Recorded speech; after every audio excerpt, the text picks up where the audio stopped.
Heyo everybody, Haku here with my live reaction or read through for MARRIAGETOXIN chapter 94. Excited to read this week and I guess get used to the volume 9 cover because I feel like it'll be a while before we get a volume 10 cover. This arc's been shaping up to maybe be the best so far, at least the most serious so far it would seem, and it's been really good. So I'm excited to see where it continues on to. I will be reading on the, official Manga Plus Viz Jump site, and last time I did it last week, and when I went to read the bonus chapter, the reader was just broken all to hell. So I'm gambling by using it, but it isn't posted to any less than reputable sites yet, and even though I've been reading the official translation, I have been reading it from not necessarily official places. And that's just because even though, again, it was the official translation, I could choose to read it on either. The official manga, let's be honest here. All of the official manga reading sites typically have awful manga readers. Like, their actual readers are not very good. And, I've read a lot. I've read a lot of series. A lot of the read-throughs I've done have been using Manga Plus. But I still just prefer reading from other places if possible, just because whether it's Manga Plus, whether it's Viz, whether it's a lot of these other official channels, and I want to be supportive, I want to support officially. I buy a lot of, you can't see because the shelf is behind my monitor, but I buy a lot of official physical volumes. But that said, these manga readers just typically aren't good, Either way, though, I'm wasting a lot of your time with this intro, so let's just start reading. We have chapter 94. Let's see what we have this time around. We're seeing Haibu's body. The killer is among them. The one who killed Haibu is. Chapter 94. He smiles. He he he he he. The lowly spouse of a child of Omen dares to offer me counsel? Is this your idea of a joke? Your misguided allegation isn't funny to me, your misguided allegation isn't funny to me either, says Gero. Enough of this farce. Even I would grow exhausted of such tomfoolery. Hybe is actually such an interesting character. He has been wild.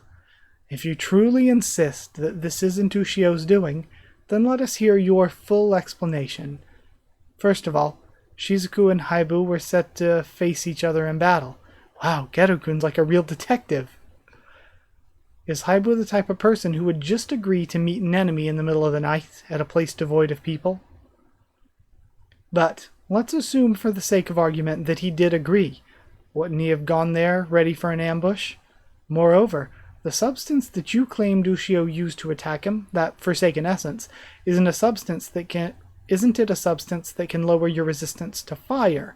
In other words, it's basically the weakness of the Fire Clan.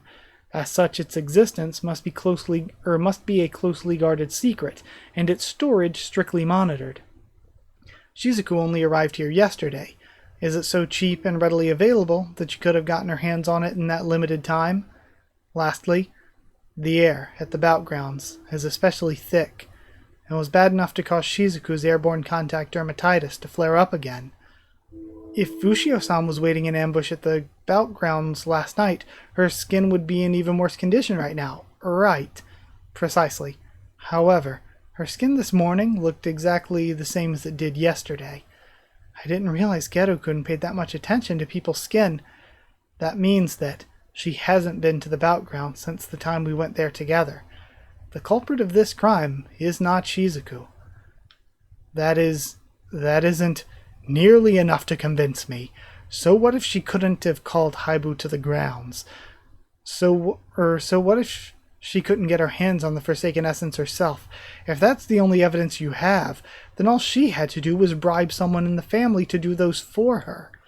Is the unity of the Fire Clan really that fragile? Then there's Ushio's skin. No one else here knew of her condition but the three of you, and now you expect that information to be what changes my mind? And then Gero's glare is enough to stop him.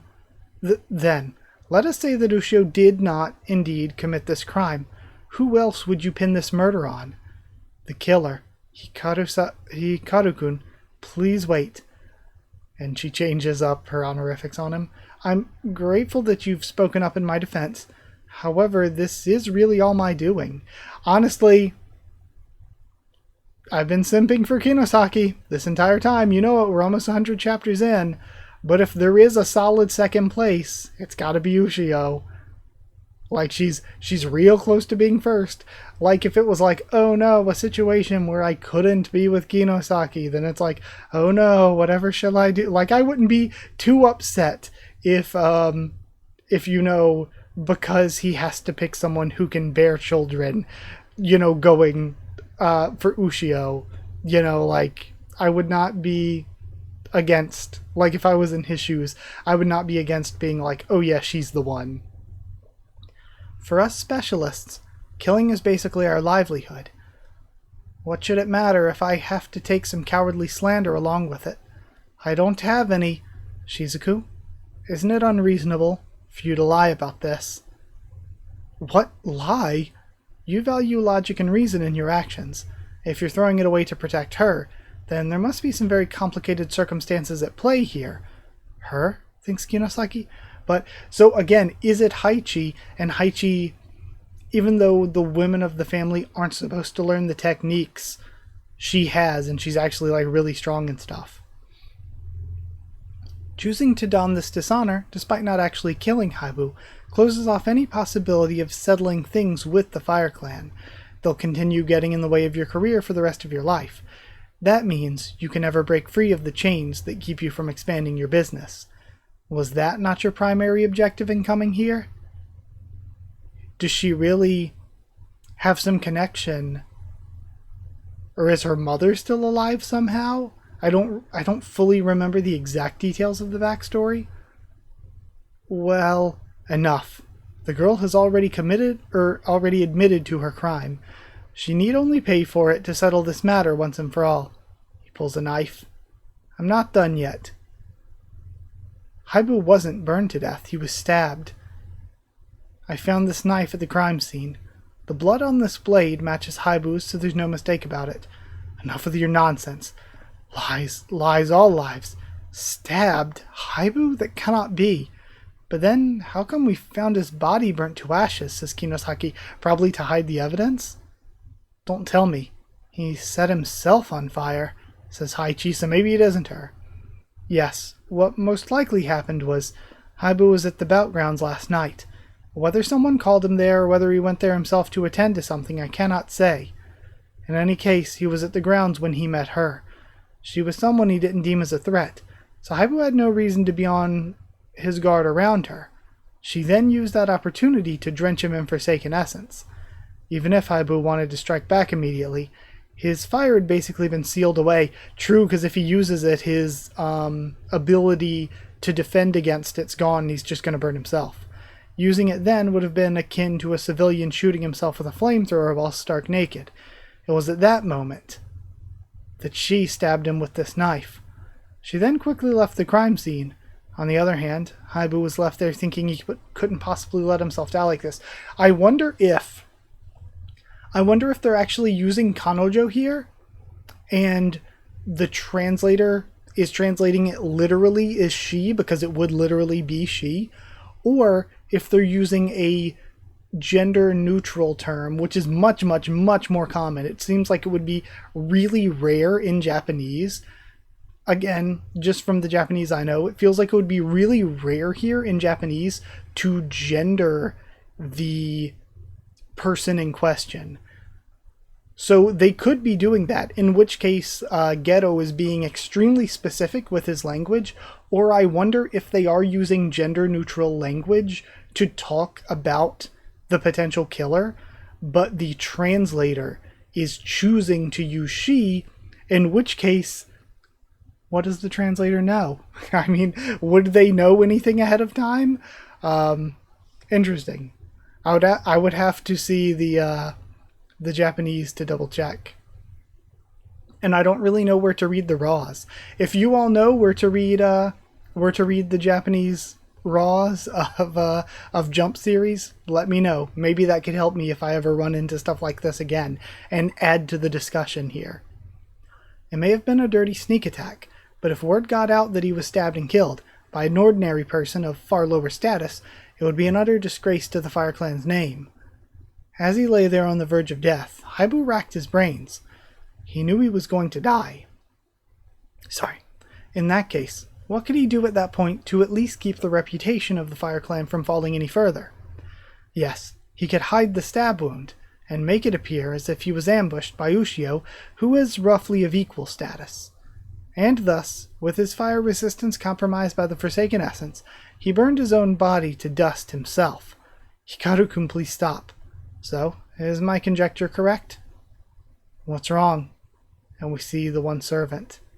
You don't look very well, Miss Housekeeper. Is that going to be the one that rescued Ushio or whatever? From beyond the flames. And that's where we get Cliffhanger. Sorry, I was just distracted. Where the Manga Plus little ad at the end is like, I guess Luffy and Anya are their representatives for mainline Jump and Jump Plus. Okay, once again, another very, very good chapter, though. This arc has been great thus far. We got more mystery. We got to figure out what's going on as these chapters go on. Again, you know, I've been doing a lot of bulk reading for a lot of these series I've been covering lately. So it's kind of weird, kind of refreshing in a way to get to do a little, like, you know, 10 to 12 minute reaction. It was fun, though. So thank you for watching. I'm excited to see more. MARRIAGETOXIN is one of my absolute favorite manga right now.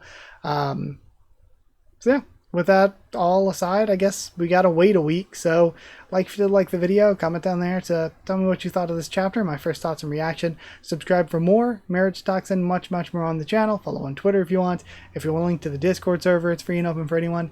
If you'd like to help support the channel by dropping a super thanks, it'd be appreciated. But if you'd like to help support and keep making me video, or keep helping me make videos by becoming a patron or channel member, you get One Piece videos a little bit early. You get your name at the end of every video. You can just hit join down below to become a member. Go to patreon.com/HakuOfTheTubes to become a patron. Thank you so much to people who are already patrons and channel members. Thank you to Chosen Regular, Evan Holly, Magical Girls, FR Nono, Abyss Knight, JA, and the D-Ban. Cheriton students, David Langstaff, and Folded Goal Slayer candidates, SG and Stan Cedar, and Pure Element Pate Ardealo. Thank you so much for your support. Thank you so much for watching, and I'll see you all next time.